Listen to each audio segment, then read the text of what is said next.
Hi, Amy. Hi. It's so nice to meet you. Thank you for being here.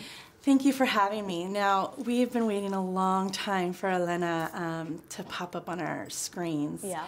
How does it feel for you to be part of Disney and part of Elena of Avalor? It feels as good as it seems like it feels. Yeah.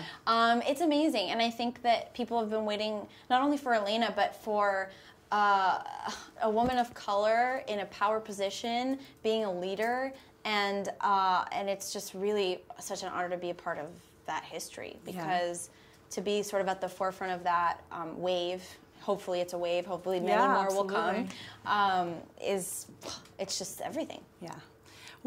What part of your childhood kind of got you ready for this? Like, what was your favorite princess? Like, what was your inspiration when you approached this role? Well, I think I was always drawn to the princesses that were their own heroes, you know? So, like, I mean, obviously, starting with, like, Jasmine, who, you know, she, like, put on the thing and went out, and, like, Mulan, who also, like, put on the warrior outfit, and the guy was almost just there as an accessory, yeah, absolutely. You know? And I was always really interested in those kinds of stories, because I grew up in a very empowered household. My mom always works. She still works.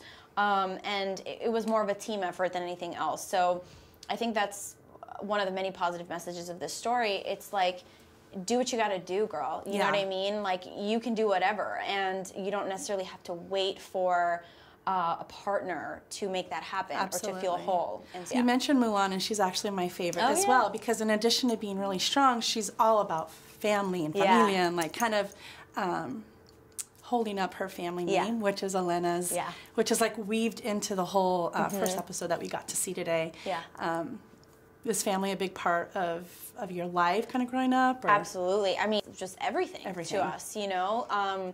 Like, you know, one of the like funny things about my childhood is, like, my mom would never let me sleep over anybody's house, because she was like, en esta casa, you sleep here. If you live here, you sleep here, which I thought was so funny. But I think, you know, more than anything, it's just, I feel very lucky to have the same support system. One of the things I like about Elena is, like many families, whatever ethnicity you are, it's not a traditional family. Like, her parents are unfortunately not with her anymore, and you know, she lives with her grandparents, and how many people were raised by their grandparents and their friends and their cousins, and you know, it's a non-conventional family structure, but it is still a support system, and a lot of people don't have that. So for those kids that don't have that, it's nice to turn on the TV and see, you know, a family can come in many different ways. Yeah. Well, one of the themes in the show that I kind of picked up on, obviously I was super excited to see a Latina princess, but she's very bicultural as well, which I'm sure you grew up like that. I'm the mother of multiracial children, and it's kind of great to see her biculturalism played out in the show. Is that something that you kind of connect to? Like, at home, you've got your abuela and your abuelo and all those core values, and then out in the world, you're this empowered, with a very diverse group of friends. Yeah, and I think that at first it can be confusing to kids. Maybe not so much for your daughter's generation, but, like, at least for me, you know, like, having this very rich family culture and dynamic at home, and then, which was very steeped in, like, Latino culture, and then, you know, going out into the world. I grew up in Miami.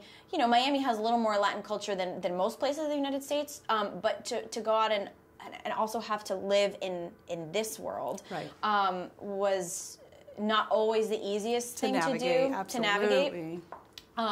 And I think maybe with Elena, she is sort of dealing with that too. I mean, even like in little things, like Elena, for example, doesn't speak accented English, you know, and her grandparents do. So that's just like, just a little way, and like, how do I, and this is a struggle I've had too as a Latin person living in a non-Latin country. How do I, like, marry the two things? You know, how am I Latin enough for my Latin culture, but also American enough for my American lifestyle, you know? And that's always really has been very challenging for me. But this project in particular has kind of like smoothed that over, because it's given me permission through this character to say, it's okay to make it up as you go along. It's okay to feel like you're both. You know, you don't have to pick a camp. I have my own little princess, and her name is Elena. And I was wondering if she could ask you a question.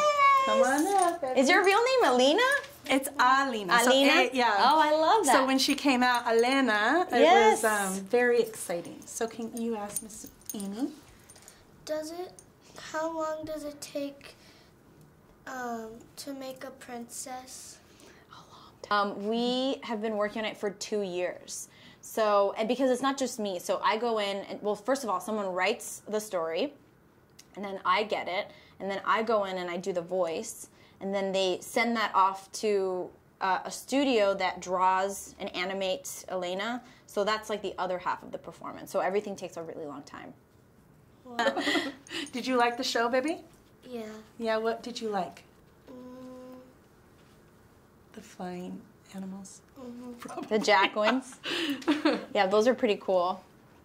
I think they take for granted that, like, growing up, maybe we didn't have as many reflections of us. Totally. Which is, you know, a mom's greatest wish. 100%. Yeah. I hope to God that, like, by the end of my career or even sooner, I'll stop getting the question of what's it like to be one of the only, because then that just means that we've gotten to the place where we're not even. But in the meantime, I just want to say thank you. Thank you. Thanks for doing the work and being beautiful at it. Oh, thank you so much. And thank you for your questions.